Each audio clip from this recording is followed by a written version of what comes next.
आदाब नाजरीन।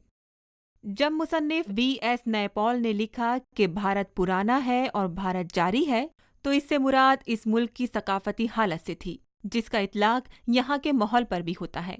भारतीय शहर कई पुरानी इमारतों से भरे पड़े हैं, जिन्हें अब भी इस्तेमाल किया जाता है। तहफ़्फ़ुज़ एक इख्तियारी अमल है, न कि बयान की गई हालत। भारत में तरक्की से तारीख़ी वसाइल को कोई नुकसान न पहुँचे, इस बात पर तवज्जो देने की ज़रूरत है।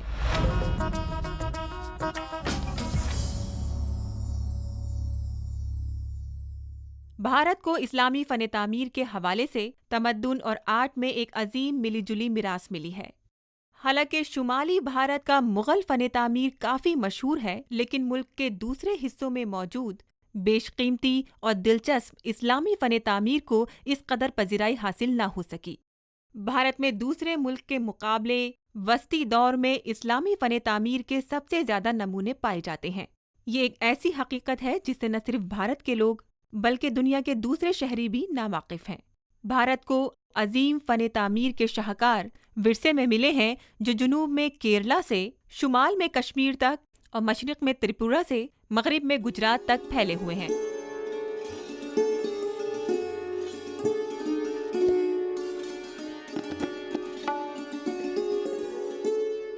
भारत में इस्लामी फ़न तामीर की मीरास नाकाबिले यकीन हद तक वसी और मुतनव्वा है। यहाँ किसी और मुल्क के मुकाबले वस्ती दौर के इस्लामी फ़न तामीर के सबसे ज्यादा नमूने पाए जाते हैं। यहाँ इस्लामी फ़न तामीर की एक वसी और बेशकीमत मीरास मौजूद है।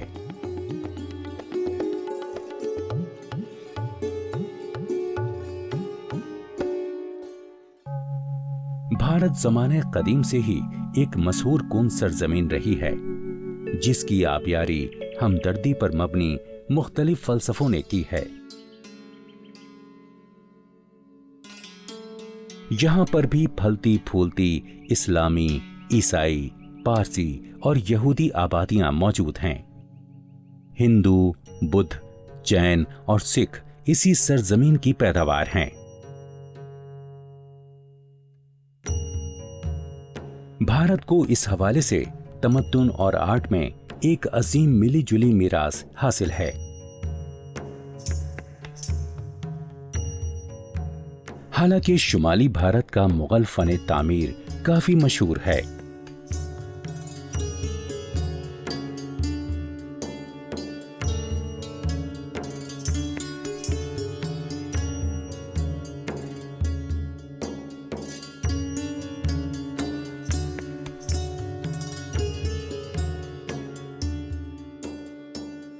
ये एक हकीकत है कि दुनिया में इस्लामी फ़न तामीर की बेहतरीन मिसाल यानी ताजमहल भारत में ही वाक़ है।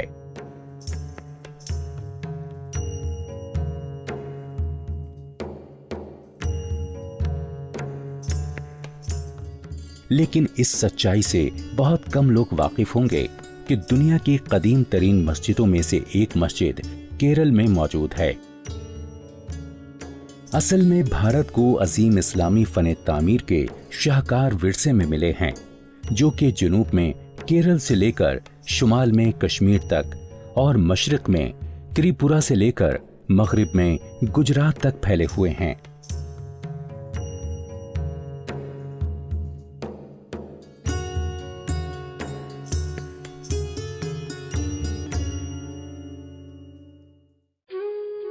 इस्लामी फ़न तामीर चंद नुमाया खुसूसियात की वजह से मुनफरिद व जुदागाना है। एक मेहराब जो कि खाली जगह की वज़े क़ता का काम देता है।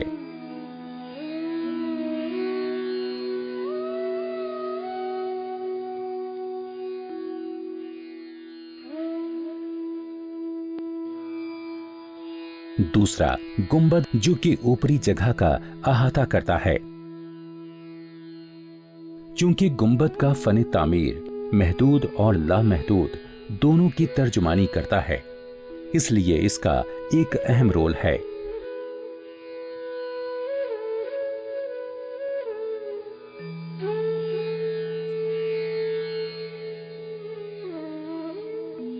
तीसरा मीनार जो कि आसमान की तरफ निकला होता है।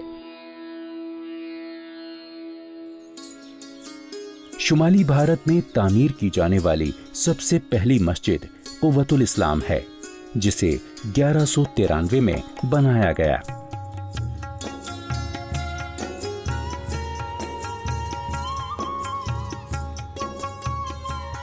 इस मस्जिद पर कुरानी आयात खूबसूरत अंदाज में कुंदा किए गए हैं।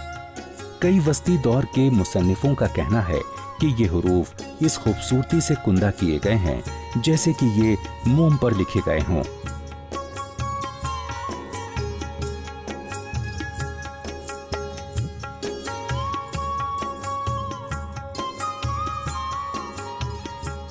हुमायूं के मकबरे को मुगल फन तामीर का पहला शाहकार माना जाता है, जो कि दिल्ली के गुज़िश्ता फन तामीर से बिल्कुल मिलता जुलता है।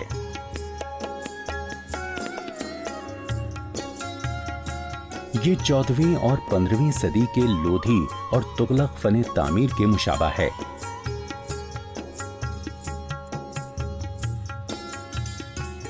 मुगल फन तामीर में हमें मकामी अनासिर, तामीराती तकनीक, तर्ज और रिवायात और बरामद की गई रिवायात और तर्ज का मिलन देखने को मिलता है।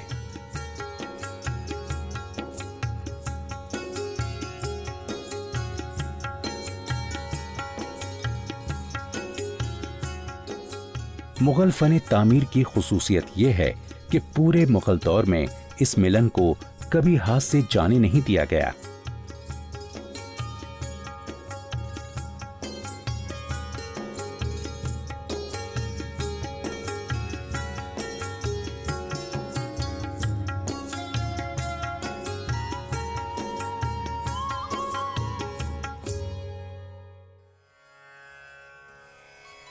सोलहवीं सदी में आगरा अकबर का दारुल खुलाफा था।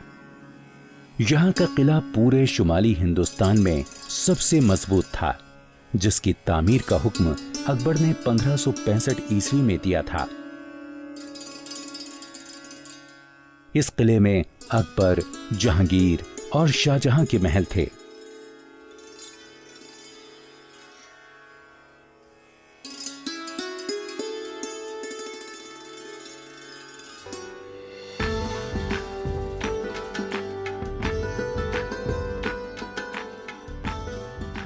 पहाड़ी रियासत जम्मू और कश्मीर में इस्लामी फन तामीर पर कदीम हिंदू और बौद्ध रिवायात का असर है।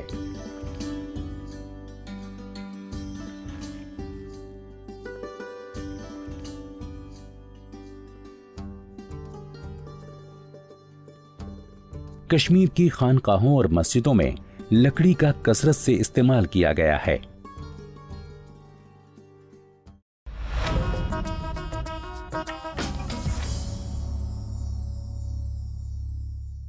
भारत ताजमहल और सुनहरी तिकोन यानी दिल्ली, आगरा और जयपुर का ही नाम नहीं, बल्कि यहाँ और भी तारीख़ी रिवायत और तर्ज तामीर से पुर मकामात मौजूद हैं।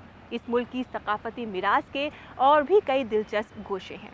अगर कोई शख्स भारत की सैर के लिए आया है तो यहाँ की मीरास उसे धूप, रेत और कुदरती नज़ारों से आगे की दुनिया से मुतारुफ कराने की पूरी अहलियत रखती है।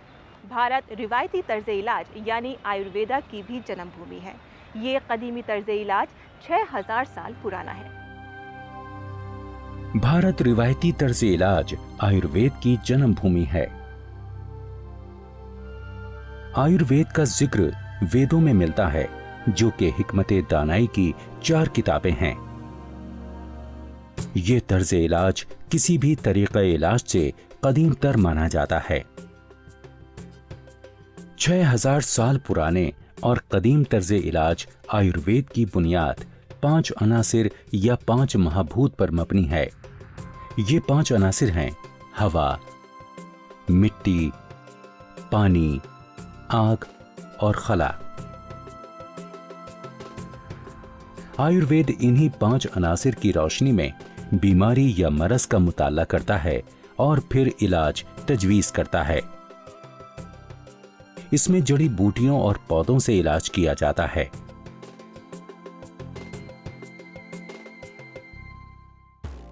आयुर्वेद के अलावा भारत में यूनानी तरीक़ा इलाज भी सदियों से राइज है। इस तिब्बी निजाम को 13वीं सदी में अरबों ने भारत में मुतारिफ कराया। यूनानी तरीक़े इलाज के माहिरीन और आलिम जो भारत में आबाद हुए, जो मकामी अद्वियात से मुतमईन नहीं थे, उन्होंने भारतीय अद्वियात की जांच पड़ताल की। इस तजुर्बे से बेशुमार मकामी अद्वियात इनके तरीक़े इलाज में दाखिल हुई, जिससे इसका दामन वसीतर हो गया। तिब्बे यूनानी की बुनियादी और मुस्तनद किताब अल-क़ानून फ़ी तिब है, जिसको इब्न सीना ने अरबी ज़बान में लिखा। इस किताब का अंग्रेज़ी में पहली मरतबा तर्जुमा लंदन में 1930 की दहाई में ग्रूनर के ज़रिए अंजाम पाया, और ग्रूनर ने अपना मकसद इस तरह से बयान किया कि मेरा मकसद तारीख़ी नहीं है, बल्कि मेरा मकसद एक ऐसे तिब की किताब को अंग्रेज़ी में मुंतकिल करना है जो आज भी बाज़ उन बीमारियों का इलाज करने में कामयाब है जिसका इलाज करने में मगरिबी तिब कामयाब नहीं। यूनानी तर्ज़े इलाज दिल्ली सल्तनत के दौर में राइज होने के बाद मुग़ल दौरे हुकूमत में काफ़ी तरक्की कर गया। ताहम अंग्रेज़ों के ज़माने में यूनानी तरीक़ा इलाज को धचका लगा, क्योंकि उन्होंने इसकी सरकारी सरपरस्ती ख़त्म कर दी। ये निज़ाम आवाम में मकबूल था, लिहाजा यही जारी रहा। ये दिल्ली में शरीफी ख़ानदान, लखनऊ में अजीज़ी ख़ानदान और हैदराबाद में निज़ाम की कोशिशों का नतीजा था कि यूनानी तरीक़ा इलाज अंग्रेज़ों के दौरे इक़्तिदार में भी बाकी रहा। मुमताज़ तबीब और यूनानी तिब के मशहूर स्कॉलर हकीम अजमल खां ने इस निज़ाम की भारत में खूब आबियारी की।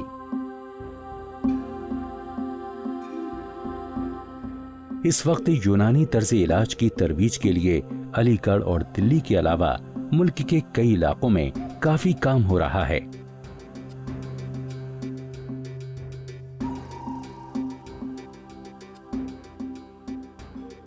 हकीम अजमल खां तिब्बिया कॉलेज अलीगढ़ में काफी अद्वियात तैयार की जाती हैं और दिल्ली में हमदर्द का इदारा इस ज़िम्न में काफी पेश है। आयुर्वेद की तरह यूनानी तरीक़ा इलाज में भी मुस्बत सोच की इंतहाई अहमियत है। तिब्बे यूनानी के मुताबिक हर इंसान का एक मिजाज होता है, हर बीमारी का एक मिजाज होता है, और दवाओं का और ग़िज़ाओं का भी मिजाज होता है। लेकिन ये उसूल मिजाज साइंस के ज़रिए से नहीं दरियाफ़्त किया गया, फ़लसफ़े के ज़रिए से दरियाफ़्त किया गया।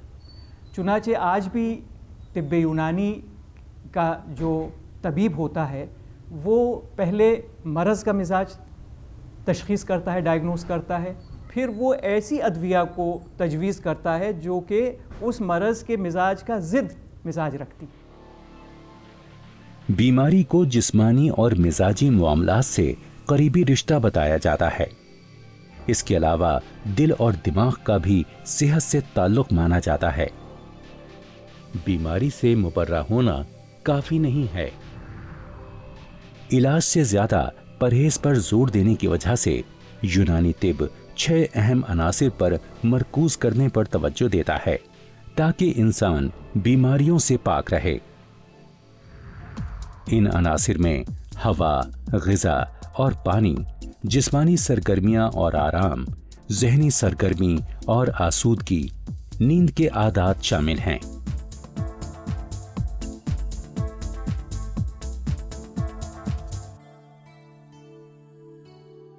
भारत में फिलवक्त 40 यूनानी मेडिकल कॉलेज मौजूद हैं जहां इस निज़ाम इलाज से मुतालिक तरबियत दी जाती है।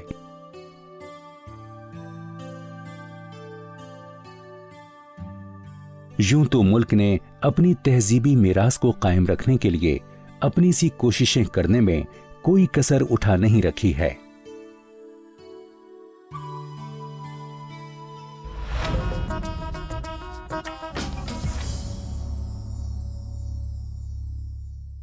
शुमाल मशरकी रियासतों का कल्चर मुनफरिद है।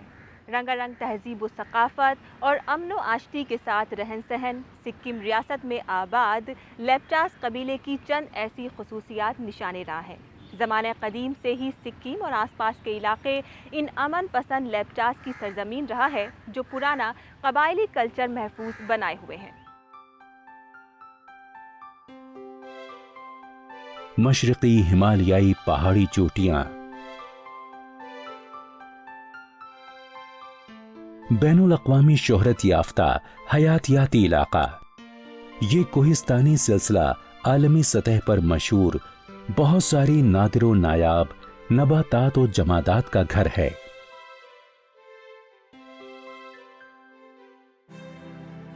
इसके अलावा हिमालय के किनारों पर मुतअद्दिद मकामी फ़िरक़े सदियों से आबाद हैं। इसलिए आज ये एरिया भारत की ऐसी ज़ातों, कौमों और कबीलों के लिए क़यामगाह हैं जिनकी एक ख़ास तहसीब है। इनमें से एक मारूफ फ़िरक़ा है लिप्चास।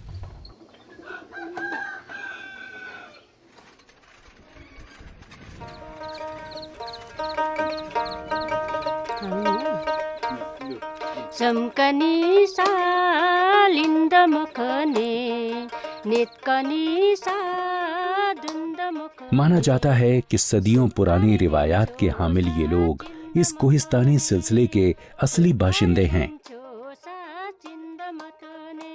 किसी जमाने में जो लिप्चास शिकार के लिए मशहूर थे, अब खेती बाड़ी कर रहे हैं।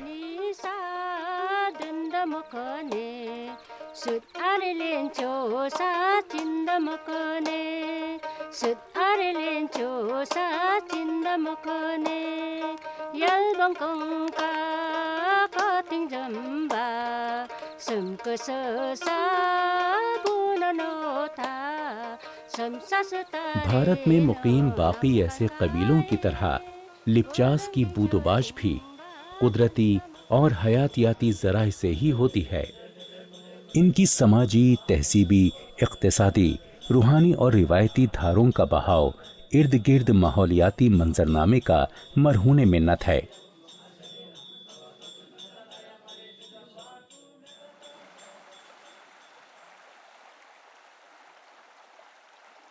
और ये लाजिम व मलजूम का बाहिमी रिश्ता लिप्चास की बका के लिए बहुत अहम है।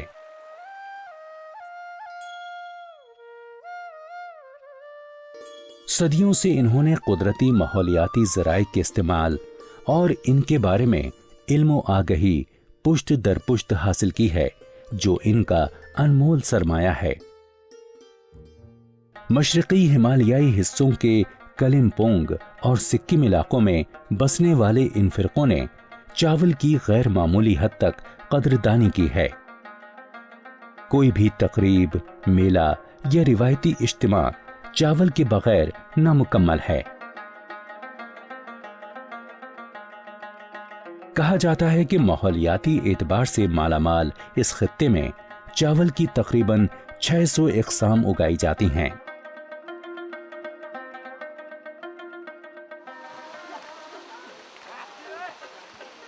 लिप्चास उमूमी तौर पर मुख्तलिफ सब्जियों और अनाज की इक़साम भी काश्त करते हैं, जिसके लिए वो खुद के बचाए हुए बीज ही इस्तेमाल में लाते हैं।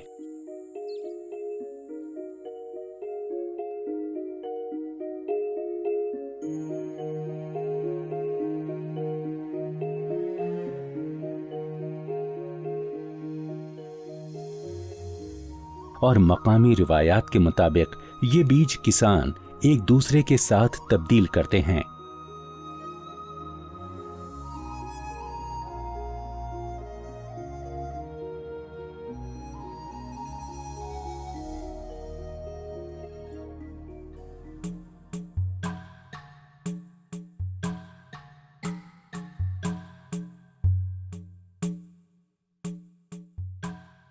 खेती बाड़ी का सारा काम काश्तकार कबीले मिलजुल कर करते हैं। मजदूरी का अदला बदला करने में पैसों का तबादला नहीं होता, बल्कि ये बाहमी इमदाद खपला कहलाती है।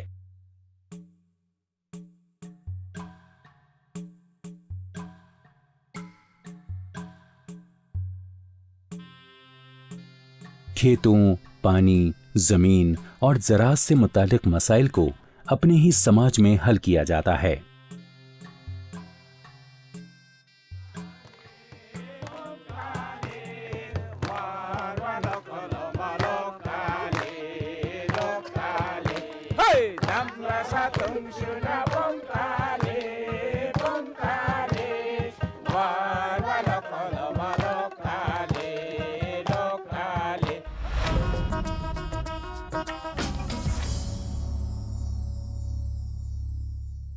लकड़ी से कारामद चीजें तैयार करना तारीखी याददाश्तों से बाहर है। इस काम को अंजाम देने वालों का इसके साथ अकीदत की हद तक लगाव रहा है। भारत में लकड़ी के कारीगरों ने खास इस फन को अपनी तहजीब के साथ जोड़कर एक आला मकाम अता किया। एक जमाना था जब लकड़ी से बनी मूर्तियों को बतौर खास घरों में रखने का रिवाज आम था। लोगों का ये अकीदा था कि ऐसा करने से उनके घरों में बरकत आएगी और उनके अहले खाना बुरी आत्माओं से महफूज रहेंगे। इस तरह के जज्बे ने लकड़ी कारीगरी को रूहानियत के साथ जोड़कर इस फन को इज्जत और वक़ार का दर्जा अता किया। आइए हम भी इस कारीगरी पर एक नज़र डालते हैं।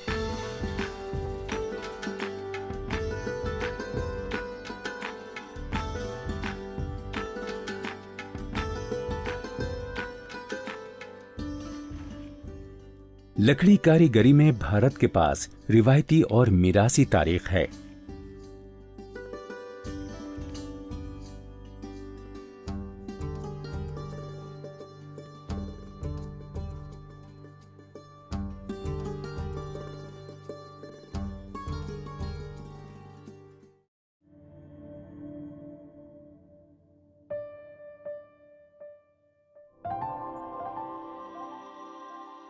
सरजमीने भारत पर कमोबेश हर किस्म के पेड़ पौधे भारी तादाद में उगते हैं।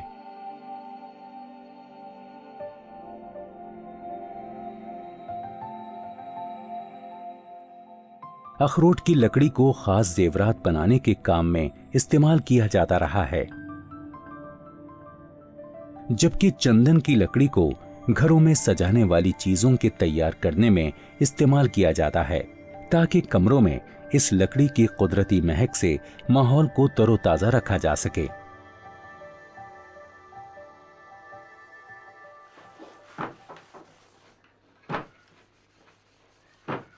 मौजूदा जमाने में भी लकड़ी कारीगरी से वाबस्ता लोग अपने आबाओ अजदाद की मीरास को कायम और दायम रखते हुए इस फनकारी को जिंदा रखे हुए हैं।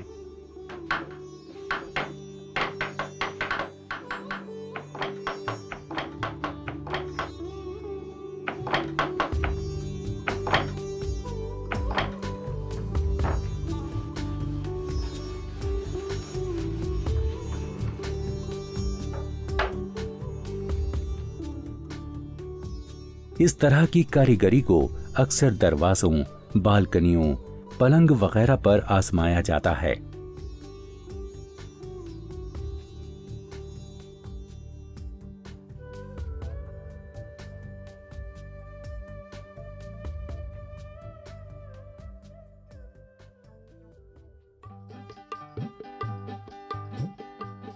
मुल्क के कई हिस्सों में मौजूद पुरानी इमारत में इस्तेमाल किए जाने वाले शह तीरों को आज भी ताजा हालत में देखा जा सकता है।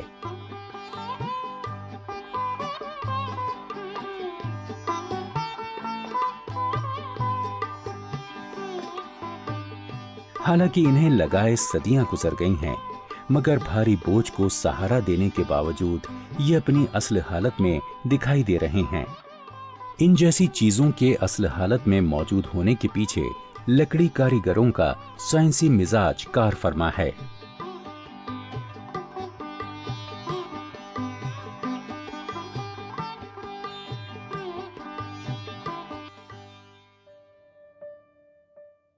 इन कारीगरों ने सदियों कब्ल लकड़ी को मौसमी और वक्त की मार से बचाने के लिए एक खास किस्म के तेल को लगाने का सिलसिला शुरू किया, जो आज भी जारी है।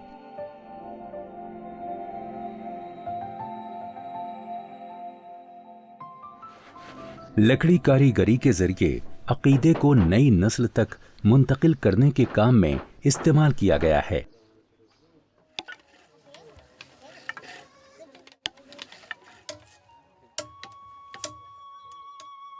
ऐसा करने के लिए कारीगरों ने लकड़ी पर इंतहाई सब्र आजमा मेहनत से मजहबी कहानियां तहरीर की हैं।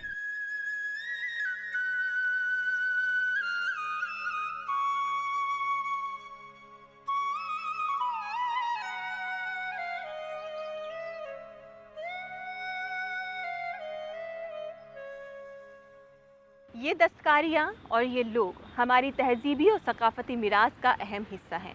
भारत की मिरास का ये सफ़र अगले शुमारे में भी जारी रहेगा। अब इजाज़त दीजिए, खुदा हाफिज़।